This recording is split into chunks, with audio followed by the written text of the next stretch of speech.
Jimburdo Nyingma Monum Jimbur Nadia Bakr Dargan Zando Germado or Tombato Jan Laki Jomzor, Jero Zerni Jamgön, Jawar to Divisham Navilla.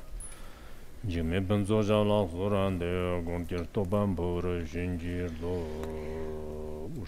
The supreme, profound, and sublime Dharma is difficult to meet even in a billion years, but now I have been fortunate enough to have seen it, heard it, received it, and kept it. I vow to attain the true meaning of the Tathagata in order to liberate all sentient beings and thus generate the supreme bodhicitta.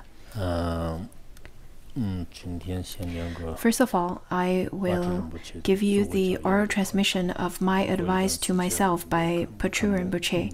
I think after a little while, Khenpo and Khenpo here will be giving that teaching, and I know some of you don't have this oral transmission. I think I've given a teaching of this before, and this teaching is very profound and very practical. For those of you who study it, you probably will understand what I mean. And I think some people probably studied it already, but not able to remember it well. Therefore, I think it's really important to study it again, and it's helpful.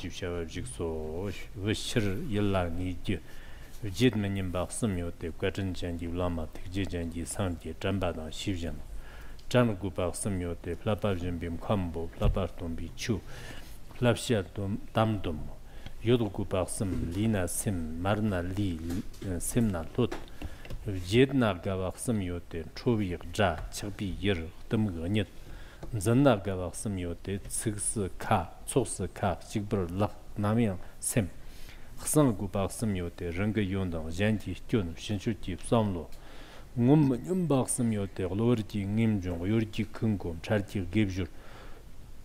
Jormanim Baksum Yote, Kundi Sip, Mambu Tsok, Zebmu Jar, Shadmanim Baksum Yote, Mamu Pi Chu, Mamu Bala Chu, Maji Bala Lordi, Machipi Kacha, Magu Baksum Yote, Trola Gartik, Tamla, Girtok, Shavala, Ngonko, Shadmanim Baksum Yote, Ramtongan Yang, Zandi, Lapsa, Salagan, Nipju, Churmanim Baksum Yote, Tombola, Dio, Zobola, Tata.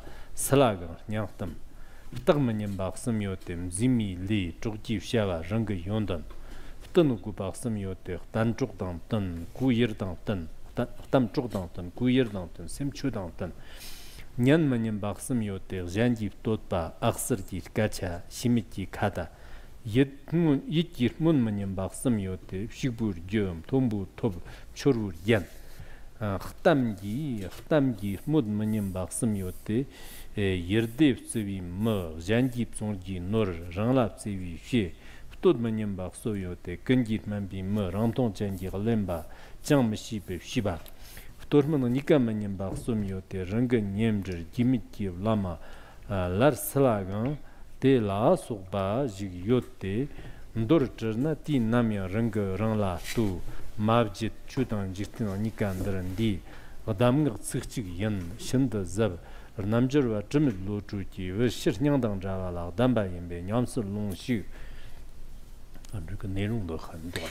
the content is rather quite short. I don't think we need to use a whole week to study this. Probably within one or two classes. Khenpo and Khenpo told me that they need 4 to 5 classes. I don't think that's necessary. I only used 1 minute. That was my advice to myself, or transmission.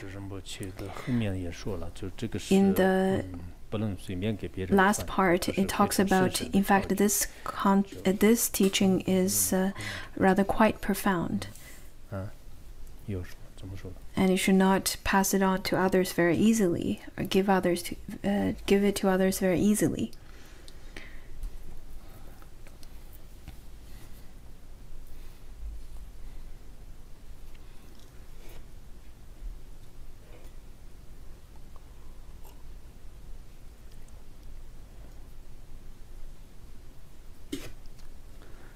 Terter shipi deva yefshit start. Terter shipi devi yefshit lagbaga. Chi lagbi chevi wanga. Wanshi ki dungar mumbar tabra sonde. Ti sem lag non mani pan zope nat zirjing nombi tsad yin la. Di Janje la soba zirjing nombi tsadyang shibir shawu. Gongdu shapa tirtir dungur lamando pandishi lobanar dungur lamdar nomba zirtin yende. Zeri choshi jang, zeri choshi jang. Rangjit chuk janda dungur lamdar nomba mani bishiro. Dungur lamkir ungula jang jang, ngama la wok jong shete. Dungur lamjir ungula jang jang, ngama la log jong shete. Dungur lamkir ungula jang jang ngama la wok jong shete. The dungur ji gevjur perwa nyongtok de kervi shifshur choa jibi chora jibi shiro. Dadak dungur chongrimni jangna la gorim jibar tardı tarji chembolagam jongorok sombe tertirip tak gode rangar gitsuttan mansım bim nyongar nyatkavi shiro. Tansım namsıv lama hukumçular dungur lamdır nongva çetak suran debadan. Lu tı jonzit çir sona hukumçuktan jonbom çötne dak gevjur sarjongu shirdi.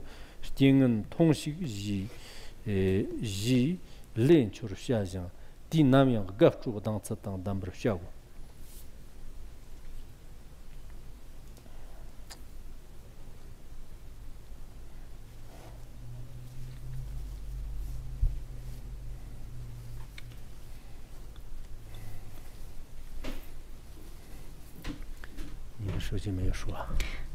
Well, apparently you still have your cell phone here.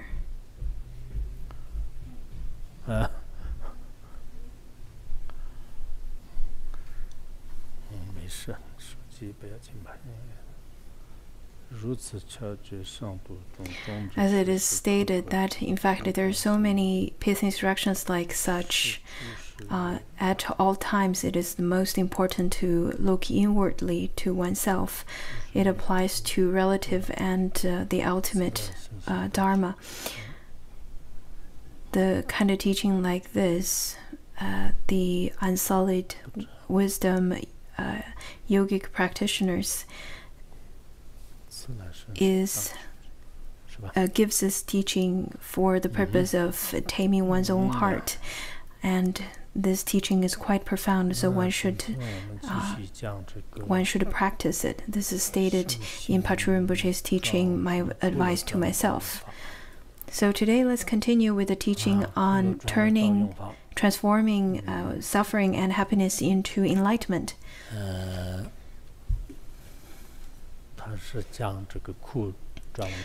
It talks about to transform. It talks about two aspects. The first aspect is transforming suffering into enlightenment, and the second is transforming happiness into enlightenment. In terms of transforming suffering into enlightenment, it has two aspects. One is relative, and the other one is ultimate. Same applies to transforming happiness. So right now we're talking about transforming suffering into enlightenment in the relative sense. So how do we do that? As it is stated before in the last class, suffering to everyone is not very welcomed. Doesn't matter whomsoever you are. Especially, I think, as mundane beings, it is very rare to enjoy suffering. At least the people that we encounter, people that we know, I don't think there are many people who enjoy suffering. Many people would say that, please, no suffering. Or even if there are suffering that does occur, they would get quite fearful. In fact, suffering in samsara is continuous, just like waves in the ocean. One wave comes and right away another wave just gushes again. It's one after another continuously. So in our world, many people wish that I wish my suffering could end early, could end soon. I wish that I could be happy always. That is the kind of thinking majority of the mundane beings have. However, is it possible? We can see from the ancient time till now, let it be from the West or the East, in terms of history, in terms of people who lived for a long period of time, in terms of how we read their lives and how they spent their lives in the literature and articles and so on, we can definitely see people from 300, 500,000 years ago, they also wish to depart from suffering. They also want to have happiness. But can you actually have it? In fact, I think it's very rare, except for very small number of genuine bodhisattvas or great practitioners. Therefore, the kind of pith instruction like this is quite different than those of you, than those of teachings who that you can receive in the world. This is probably quite a new practice for you. Many people studied the Dharma for many years. Of course, in the esoteric teaching, we talk about the suffering and happiness is a non-dual wisdom when you look at the nature of it. However, in this relative world, in fact, suffering can become favorable conditions in our practice. Not only favorable conditions to our practice, in fact, we are not running away from this suffering. When suffering occurs in our life, problem occurs in our life, we would say, oh, wonderful, there's suffering, there's problem, I'm really happy about it. I have great merit to be suffering right now. So next time, if you ask someone, how was your sleep? And if the other person reply you by saying, it was terrible, and then you can say, wow, that's wonderful, you're so meritorious that you didn't sleep well, you're so meritorious that you didn't sleep well to suffer from it. So we must say it from the opposite way and respond in the opposite way. We should accustom ourselves to it. And when people ask you, how's your health? How are you doing? And you would say, not good at all. And you can probably reply to say that with the blessings of the three jewels, may my health, may I never be healthy again. So I think that's very difficult for mundane beings to accept. This kind of rebellious thinking is in fact quite meaningful and really valuable. Because if we kept on thinking in the traditional linear way and keep our mentality going after, keep our mind going after happiness, chasing after happiness, I think whenever suffering dawns on us, it would make us feel rather quite fearful. And it seems that suffering is always chasing after you. But if you start to have the kind of courageous mind and thinking to yourself that there's nothing wrong and nothing bad about suffering, so why don't I invite more suffering? In such a way, it seems that suffering gets shied away and it doesn't really like to get close to you anymore. At that time, I think all the maras won't be very harmful to you anymore. In this way, if you can accept suffering, if you can train yourself in such a way, I think it would be very helpful to your life, even if not right away. But understanding this kind of teaching won't bring any harm.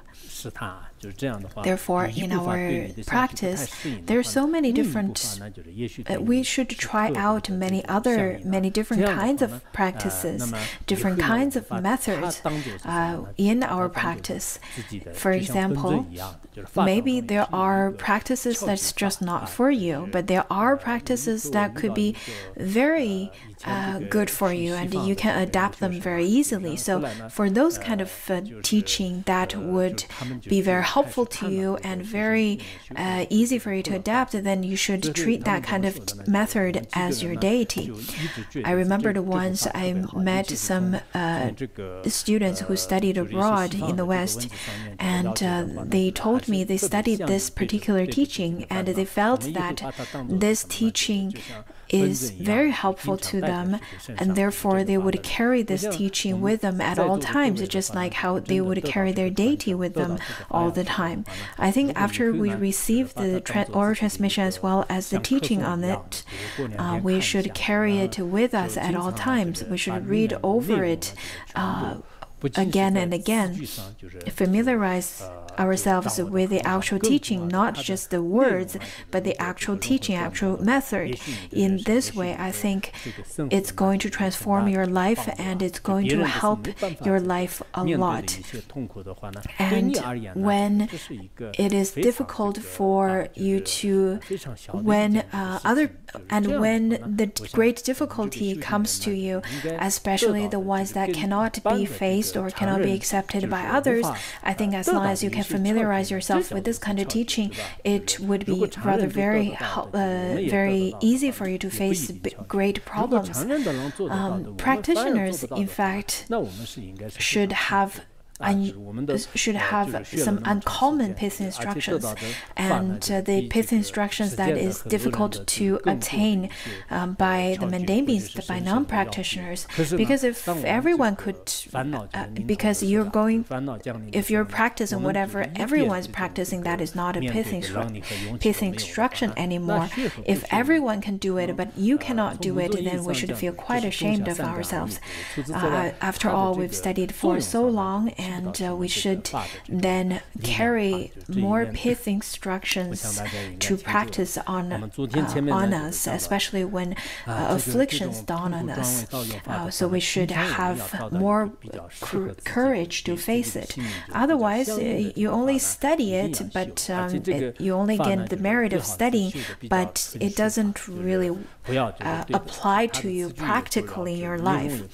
As we studied yesterday, transforming suffering into the path, we should practice, we should find or narrow it down to a particular one or two that would be very beneficial to you. You should adapt some of them, one or two of them. For example, familiarize yourself with one particular one, such as generating bodhicitta, and you can practice that a lot in your life. And when you encounter a problem, you can right away generate bodhicitta. And there are people who really enjoy practicing or who are more accustomed to renunciation and so on. I think in such a way it would be very helpful whenever afflictions occur. Next one, it talks about with this, suffering and difficulties can become of help for our spiritual practice, but that alone is not enough. In fact, just becoming your spirit, just becoming a help is not enough. When you encounter grave difficulties such as illness and death of family member and so on, you should not only face it, and not only to turn it to become a favorable condition. Rather, we should gain a sense of real joy and enthusiasm inspired by a thorough appreciation for our achievement, and then reinforce this and make it stable and continuous. This is quite difficult, actually, because this kind of suffering, such as illness and so on, becoming a favorable condition is far not enough. And that's the first step. You should recognize suffering and transform it into the path of enlightenment.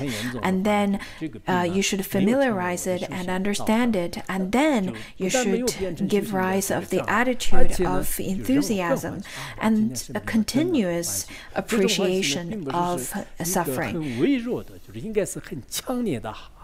and not just some very faint joy or faint appreciation. Rather, it should be a great enthusiasm, just like there are people who would have lots of enthusiasm for food, for salary and bonus and holidays. And when they heard that they're going to have all of those, right away they have the kind of great joyfulness in their heart, and then it is hard to express through just words. Also, it should be a continuous and stable happiness and joy, and not the kind of happiness that you have it today but not tomorrow. Rather, to develop a stable and continuity of happiness or of appreciation. Of course, it is quite difficult for us right now because we're talking about not only talking about it in theory, or talking about whenever there is some suffering that occurs to you, some problems that you have to face, not only that sometimes you don't feel happy about it, I think lots of people would lose their courage towards them. You would question, why me? And then right away all your expression, your language, your everything started to fall apart. I think that's how mundane beings are like. Jigme Wangpo, for a period of time during their practice, he lost all the virtuous insights and all the virtuous thoughts and good insights. But then he got ill because of his illness, his virtuous thoughts and insights started to come back, and therefore he was really joyful and he started to practice more diligently again. I think to the wise ones, they would not only use all the obstacles as favorable conditions, they would be very enthusiastic and quite appreciative towards their difficulties. During Cultural Revolution, lots of great masters were imprisoned, and at that time they would remind each other that, well, now this is a time for us to practice transforming suffering into enlightenment. You should practice well. So they would encourage each other like that. In Qinghai province, at the time, there are great masters. During their public shaming, they would say that today the public shaming session is very helpful. I think this kind of obstacles and this kind of suffering is more supreme than the esoteric practice that is called distinguishing samsara from nirvana. So distinguishing samsara and nirvana is a kind of esoteric practice to increase one's practice insight. But during public shaming, which I've seen when I was young, in fact, it was very difficult. People would force some of those unreasonable faults on you, and they would blame you for things for no reason. It was quite difficult to endure and very humiliating. But to lots of genuine practitioners, this kind of public shaming is a better practice than the profound esoteric practice that is differentiating samsara from nirvana. Of course, without the preparation, it would be difficult. It's difficult to have appreciation for them. So at that time, I think you should practice so that eventually you'll have that. And so with each practice outlined above, say to yourself, this suffering has been of tremendous assistance. It will help me to achieve the many wonderful kinds of happiness and bliss which are experienced in the higher realms and in liberation from samsara, and which are extremely difficult to find. over here we should talk, over here we should generate the kind of thinking that this is such a rare opportunity, because with this kind of suffering, this kind of opportunity that is hard to endure for mundane beings, for non-practitioners, but for myself, the more the better. Not only I can gain the opportunity to be reborn in the virtuous realms and have the great opportunities to attain enlightenment and fruition, such as Pratika Buddha and even Bodhisattva and Buddhahood, I think this would become the great companion to attain happiness. Therefore, I should practice in such a way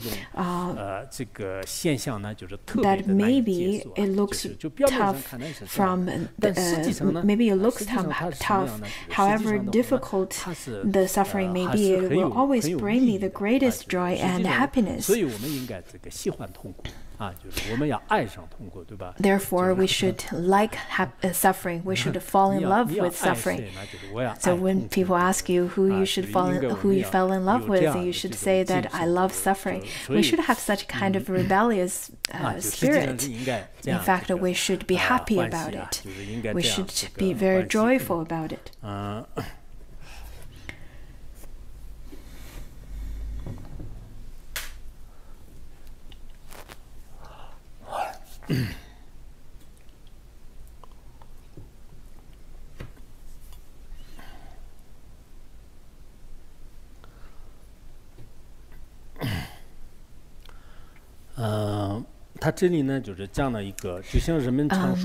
Bitter and yet sweet, like those Indian cakes made of sugar mixed with cardamom and pepper.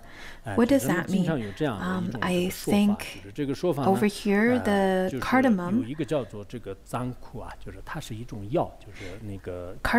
is also considered a herbal medicine. In Tibetan region, we also have this Tibetan cardamom. It has a spicy flavor. Just simply eat it. It's hard to enjoy it alone. And then there's the peppercorn. I think similar to the Sichuan pepper. Sometimes we would add some of those grounded pepper into our meal. There are people who like it and some people who don't. The taste of pepper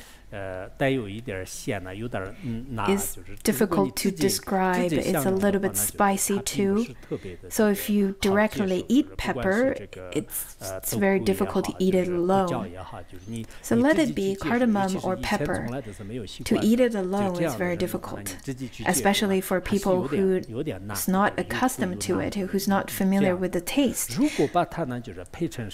However, if you mixed it with sugar cane and mix it into a cake or biscuit, a biscuit-like cake, I think, in this way, then people can enjoy it more, because maybe the flavor is quite complex and have many different layers. So what's the function of it? The function of cardamom and pepper is to expel the excessive toxin, and it's very good for our gastro health. This is the kind of medicinal function of it. But to directly eat it, it would be very difficult. Therefore, we can mix it with some sugar, just like some Chinese traditional medicine is mixed with either sugar or salt. It would taste a little better. Sometimes I would think to myself, the taste of coffee is the same. If you just directly drink coffee, it's quite a bit bitter, especially the American coffee. but if you add a little bit sugar and cream, it tastes really good. In fact, this is also a kind of habit. For people without the habit of drinking coffee, they would think that why would anyone like coffee? The taste is really odd. It's not spicy or savory, and it's not sweet. But for people who are more used to it or even kind of addicted to it, they really enjoy it. They really enjoy such flavor. Therefore, the metaphor tells us in our life, there's so many different kinds of things could happen, such as happiness, sorrow, gathering and departing, all different kind of tastes in life as well. And to take those different and to take them directly would be rather very difficult. Therefore, to practice is just like to mix sugar with the different flavors of life or different life events. That is mixing practice with the different life events. Maybe at the beginning you are still not too used to it, but slowly the different kinds of flavors in life, different kinds of events in life that is mixed with practice becomes a very complex and very layered flavor. That is to say, a very layered experience, so that everything would be easy for you to accept it, and then eventually becomes more helpful to your body and mind. As it is stated in the Precious Garland of Madhyamaka, it says that, in fact, Nagarjuna told the king, if you practice generosity and give an offering to your people often and practice beneficial actions to your people, then they would be very joyful.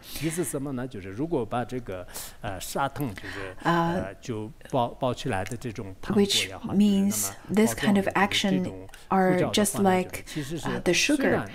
And if the king has to practice some wrathful or adapt some wrathful actions in order to help others, maybe it may appear to be tough. But because of the sweet actions that you've been doing to people, such as offering and such as generosity and beneficial actions, people would still consider you as a wonderful king. Because you would combine the wrathful or tough actions as well as generous and kind actions to everyone. Just like some of our supervisors, some of the team leaders and so on, maybe some of them likes to criticize others, but they also practice generosity and they're very helpful to others and so on. Therefore, in general, they're still quite well liked. In our lifetime, we have all different kinds of experience and many different kinds of events would happen. So just like to form or to make a medicine pill, you should enjoy the bitter medicine, because the bitter medicine is beneficial to the illness. If the bitter medicine is beneficial to your illness, and therefore you should take it. If the critical words are difficult to listen, to be listened by your ears, but beneficial to you, then you should listen to it. I think that's what we usually say in our world as well. So sometimes maybe it seems to be tough, it seems to be cruel, it seems to be difficult to accept wholeheartedly, but from the bigger perspective, in the long term, it will be beneficial to you. Therefore, you should accept it, just like we should take surgery or do acupunctures to get a cure for your health. and you would still endure the temporary pain. For the same reason, the temporary suffering is difficult to endure. However, it may appear to be tough, but if you mix it together with the actual practice, the method of practice, then in the long run, the suffering won't harm you. Rather, it will be beneficial to you. I'm not sure if you've heard this kind of profound teachings before. Maybe it's a very new, attempt, something really fresh for you. But just as I said, maybe at the beginning, it's just like how we first had a sip of coffee or tried the dark chocolate. You probably are not quite used to some elements, but eventually you get addicted. I remember that one of my relatives, when I took him to Chengdu and we had bitter melon in a Chengdu restaurant. He never had bitter melon before, and he tasted it and spit it out, and he said he hated it. But after a few years, he started really liking bitter melon. Just like that, because I think sometimes in life there are people who like the flavor of bitterness. Maybe at the beginning it doesn't taste good, but eventually you get more used to it, and you started to taste more flavors in it, and eventually you probably stopped liking sweets. Anyhow, sweets are not very healthy.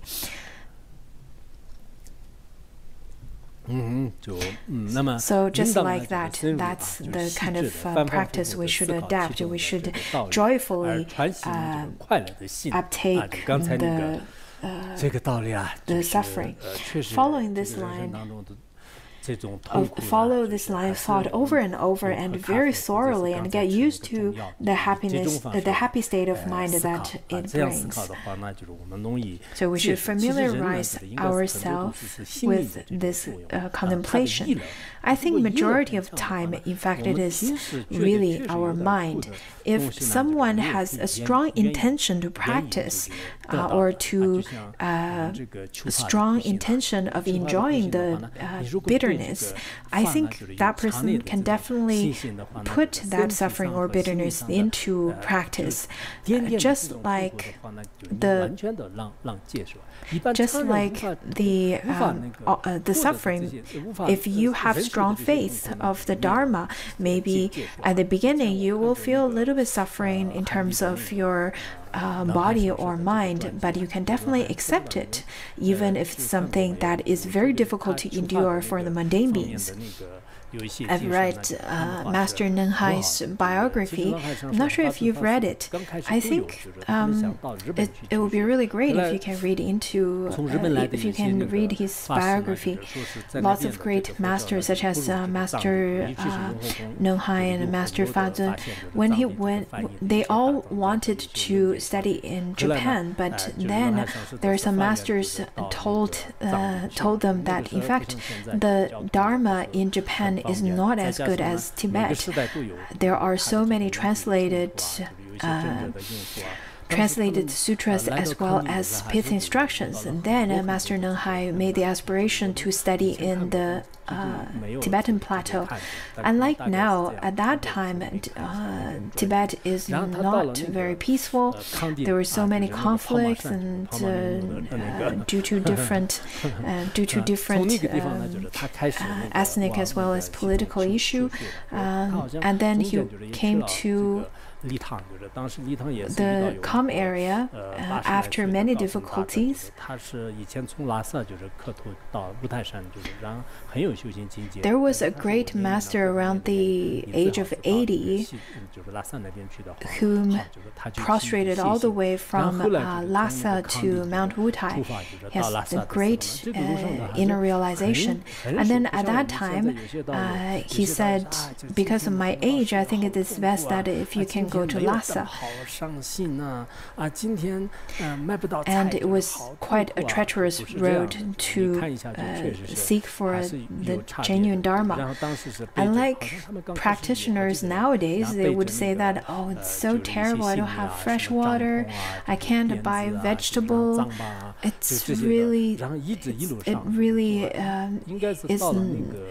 It really is not a very happy or good situation, but really look at the masters from the past. They would carry the tents and tsampa and lots of their belongings, and they would walk all the way. And then afterwards they reached Chengdu, which was already 2 months from then. They encountered wild animals and bandits, and they went into areas where even the Han people can't enter, had never even been to. So all sorts of things, but they, with the Dharma in mind, with their shoes all broken, they had to walk on thistles and thorns.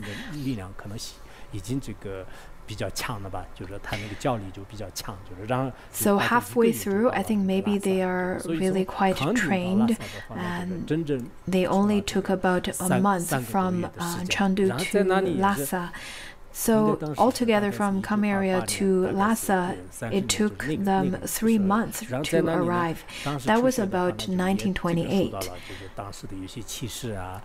They were quite discriminated at the time. In fact, they couldn't beg for alms, or they couldn't receive the genuine Dharma or pace instruction. I don't think they even received lots of Dharma at that time. They then went to India. So at that time, they received some teachings. Only on the second round, they received teachings mainly on Buddhist logic, as well as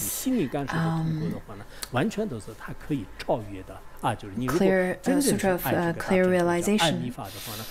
So the reason of telling this story is, if someone fell in love with the profound Dharma, with the profound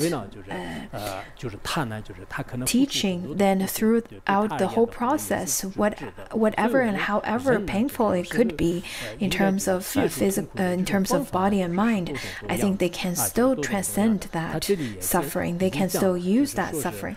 That is the genuine love towards Mahayana Buddhism. So if you genuinely love esoteric teaching, in order to receive it, I think you can definitely have that kind of strength to go through whatever difficulties. Just like when a mundane being falls in love with someone, they don't mind to give up many things for them. It is for the same reason. So we should deeply and repeatedly to contemplate on the teachings within, to practice on the joyful mind to receive it. By reflecting like this, our mind will be suffused with happiness, that the suffering we feel through the senses will become almost imperceptible and incapable of disturbing our mind. So when your practice reaches to a certain level, it then appears that suffering is not that great anymore. Just like for those of you who never studied Dharma, you were probably suffering quite a bit. But after studying quite profoundly and practice quite profoundly, you would think that, wow, I was really stupid. I was so confused then. I was so very naive. But now facing afflictions and suffering is very easy for me. Just like there are people who have money and lots of capacity, before they study the actual pace instruction, they would be suffering quite a bit. However, with the practice, their uncertainty and insecurity will ease, and there will be more happiness for them. According to the aphorism, it says that at the beginning, people would study because of fear, and when there is at first, people studied because of fear. Eventually, when fear appears, you can face it fearlessly. Also, in Bodhisattva Charyavatara, it says that the bodhisattvas, although would encounter difficulties and sufferings, but their virtue would increase without the increase of unvirtuous deeds. People would say, so and so used to hurt them quite a bit, and so and so made that person very depressed and so on. But if you can practice to transform happiness and suffering into the past, then whatever other people did to you is not going to create any harm. That is because this is the point at which sickness can be overcome through forbearance. It's worth noting that this is also an indication as to whether difficulties brought about by enemies, harmful spirits, and so on can be overcome. This part is a little bit different than the chapter of forbearance in Bodhisattva Charyavatara, because in the Bodhisattva Charyavatara it talks about a kind of forbearance where you have to bear it, you have to be very patient. If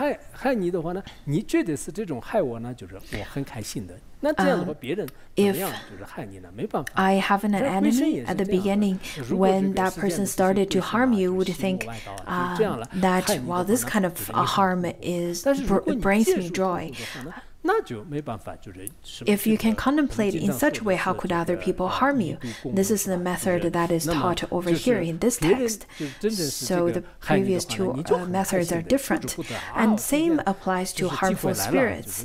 Even harmful spirits and maras would want to harm you, and you are suffering quite a bit. But if you accept this suffering with wholeheartedness, then they cannot do anything to harm you at all. We often say that to use poison to fight over poison. Whenever suffering comes and harmful beings try to harm you, when there are beings trying to harm you, if you are looking for such harm and suffering, then you would think, wow, this is a great opportunity.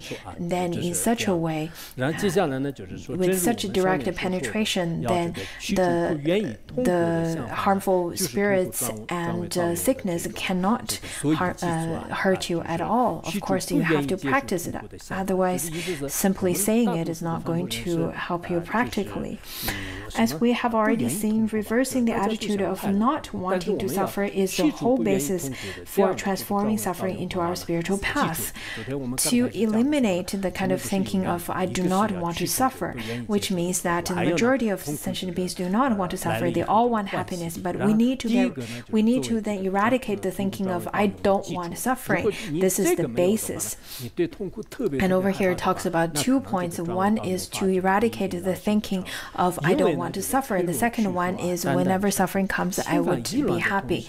So the first one is the basis, that is to transform suffering into practice. If without this, you would be quite scared of it.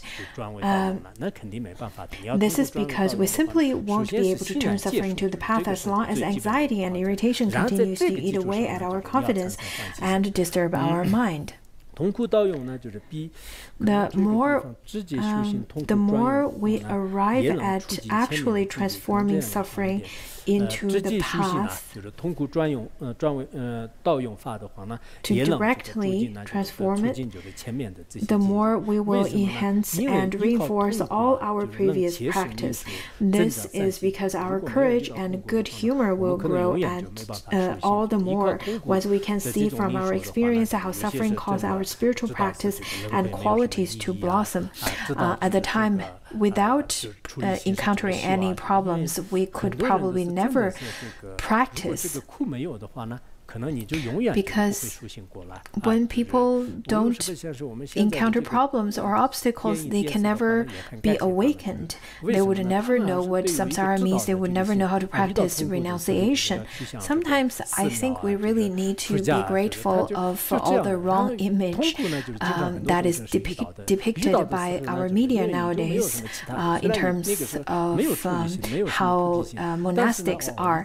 Because there are people nowadays who would watch TV and movies and so on, and look at how people would search spiritual paths and get ordained whenever they encounter suffering. And then when suffering actually occurs to those people would naturally think of finding an old monk in a monastery and talk about their suffering.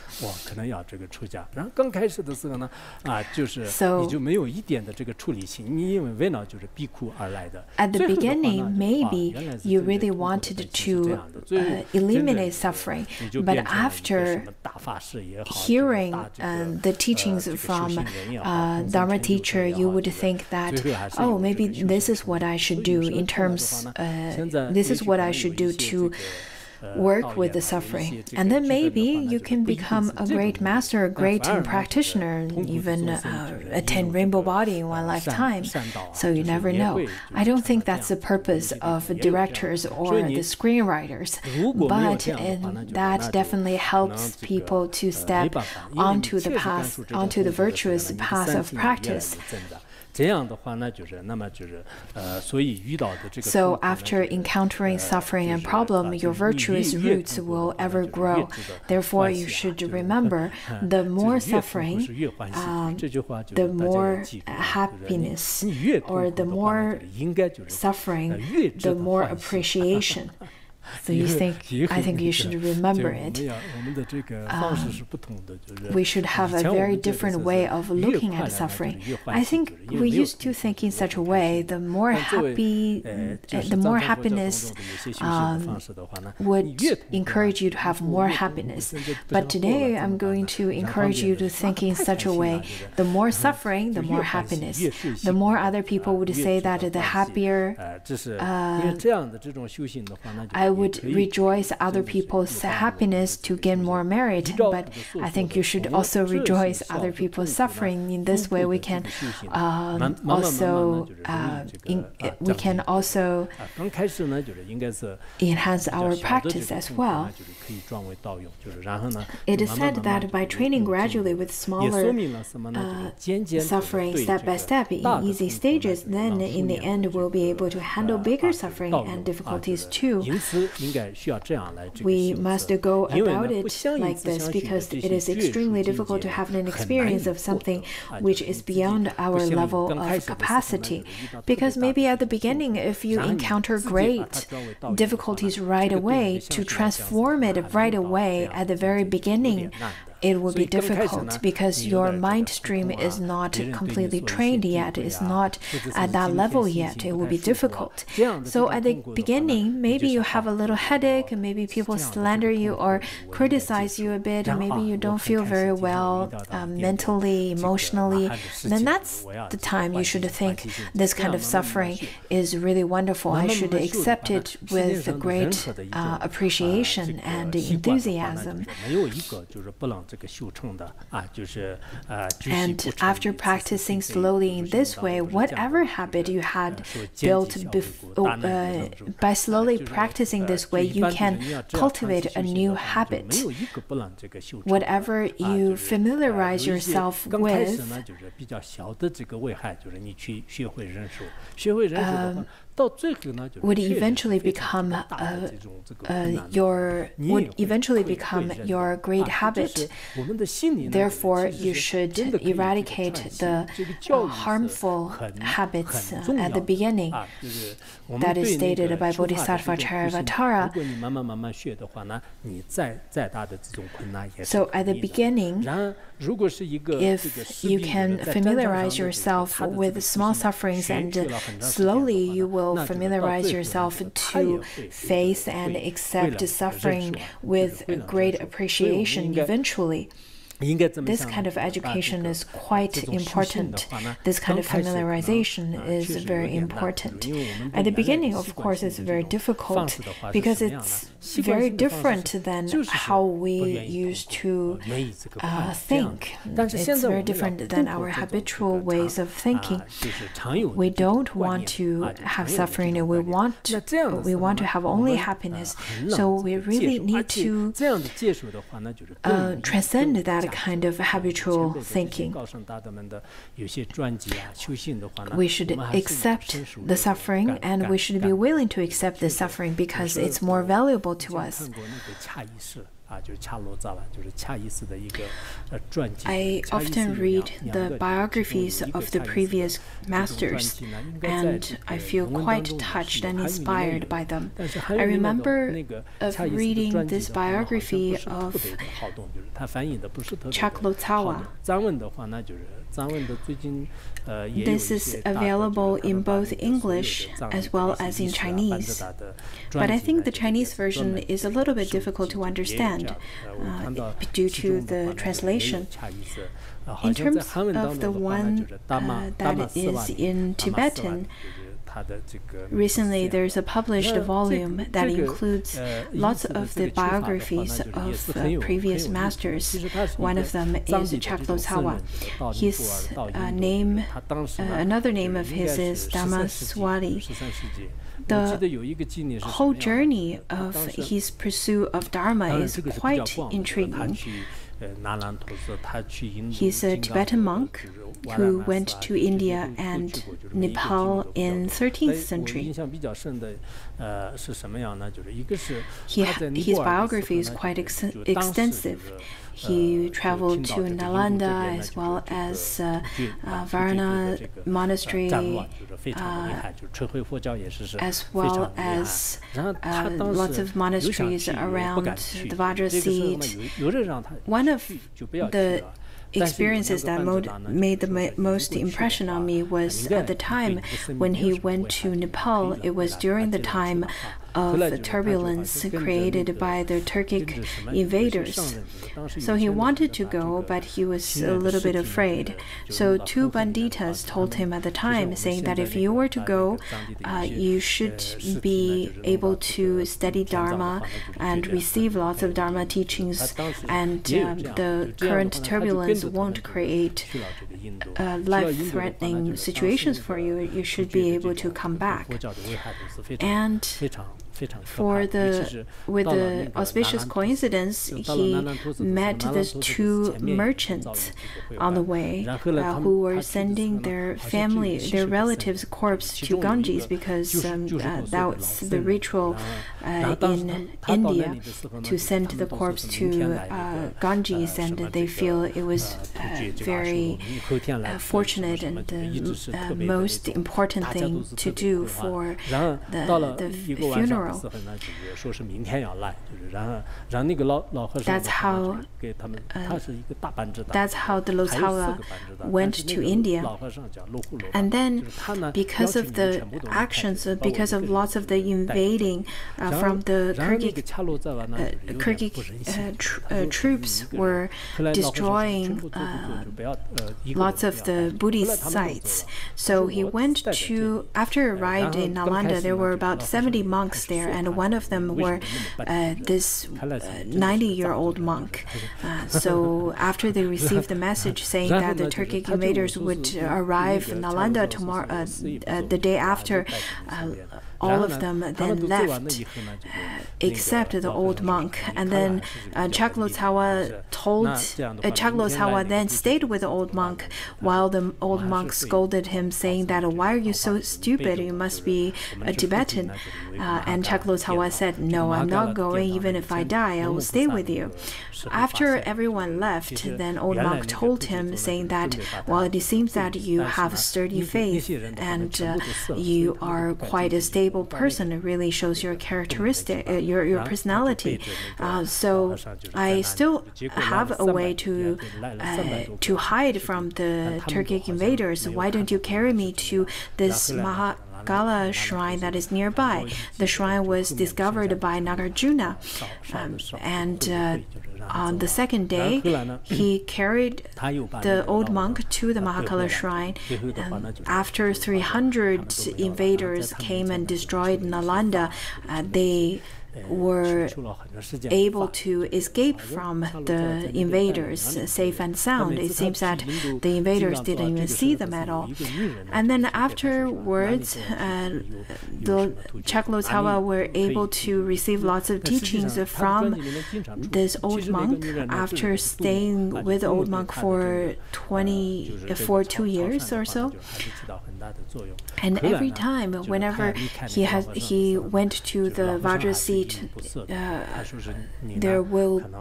there usually is a woman would tell him where he could go and where he couldn't. In fact, the woman is the manifestation of Tara.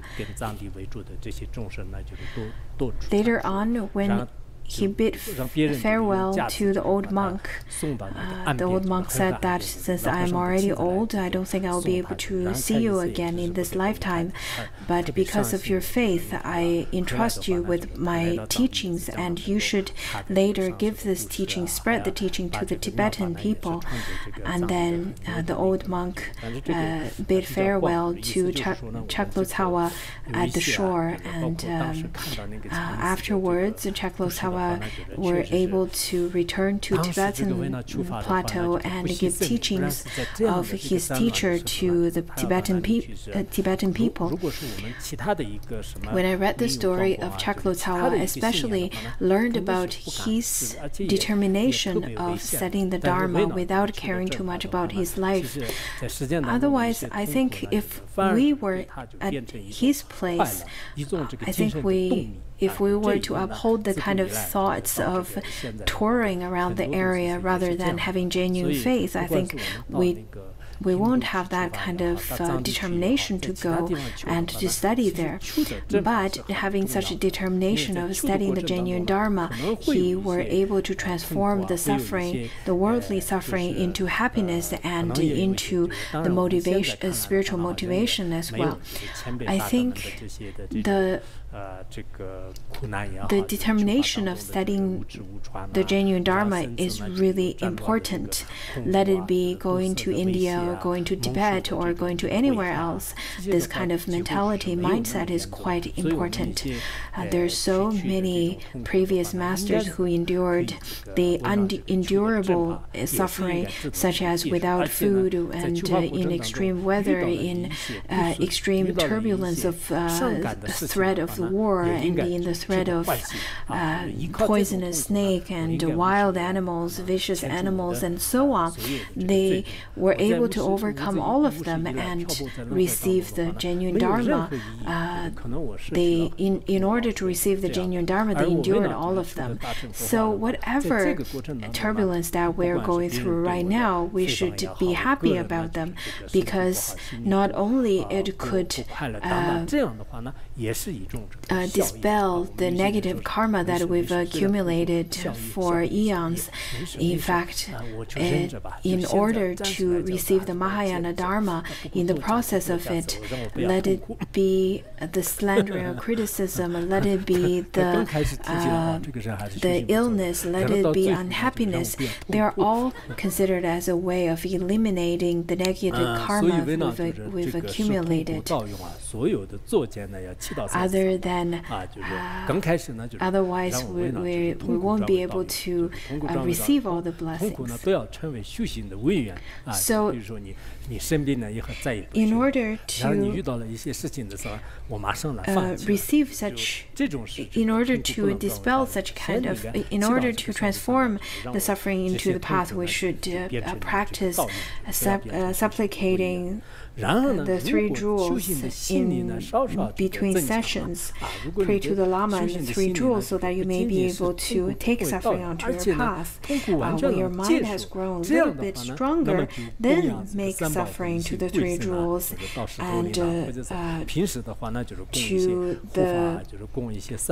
Dharma protectors, and then insist, please send me misfortune and obstacles.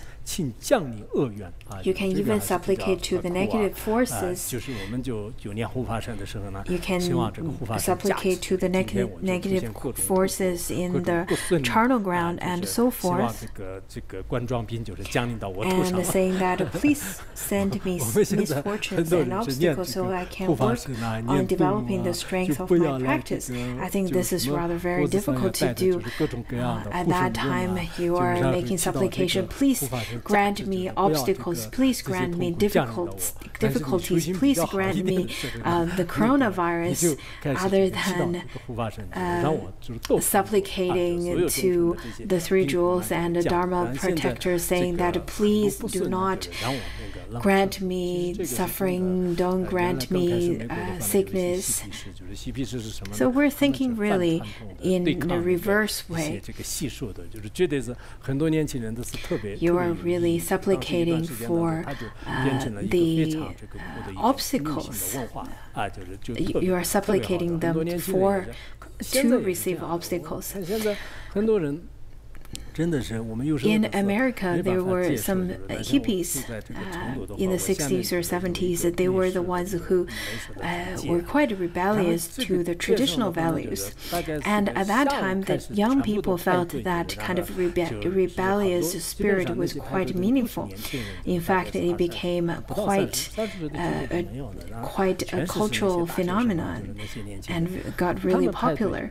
I think it was really good. But nowadays, the young people were rebellious in a different way. When I was living in Chengdu, there's a street that is full of food vendors, and people would line up since from all the way from afternoon, and the majority of them are young people. The smell doesn't smell really great. Lots of them smell like vomit, to me at least. But young people seem to like it a lot. Once I went there and ate it and ordered some popular food. They also have vegetarian option. But after eating it, I really want to throw up. But the people around me, young people around me, they really seem like they're enjoying it quite a bit. I think if the young people could transform suffering into happiness in the same way, like how they transform the weird taste of food into enjoyment, I think that would be really wonderful. I think majority of people don't dare to make such supplication, saying that, please, with grant your blessing so that my suffering, grant your blessing so that I may receive more suffring. But in terms of food, they have the strength and the courage to face, and they're able to accept, they're willing to accept a weird tasting food, let it be extremely bitter or spicy or weird in various ways. For me, I have no courage to face, I have no courage to enjoy durian. I never had the courage. I really wanted to throw up whenever I smell it. Maybe because I don't have a good auspicious connection with durian. Similarly, sometimes suffering to other people may seem to be very horrifying, and to others, they may see it as a good practice opportunity. You can supplicate that, grant me blessings so that may I receive lots of misfortunes. Without strength in your mind, of course, it would be very difficult. And even if you initiated such supplication, and once you actually receive the blessings of misfortune, you will supplicate again, saying, please let them go away. So it really depends on your own capacity.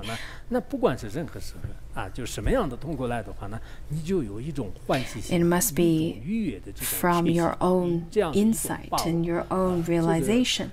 Whenever suffering comes, at the same time, always stay confident, cheerful, and happy. It's quite important to remember.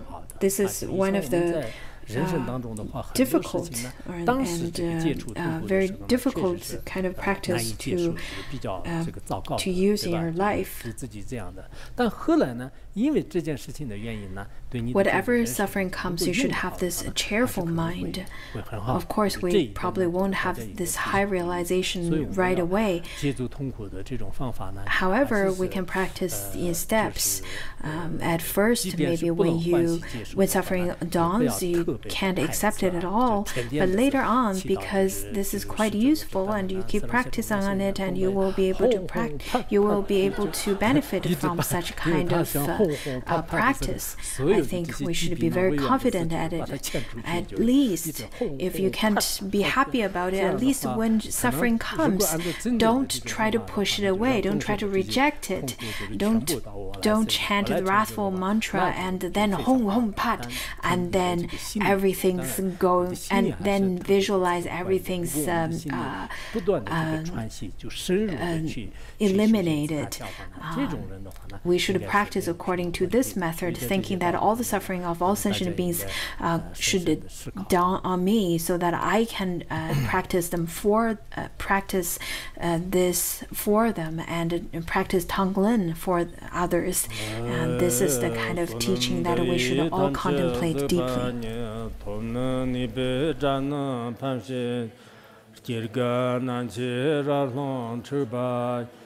Zhibun Tsunin Zhuwa Zhu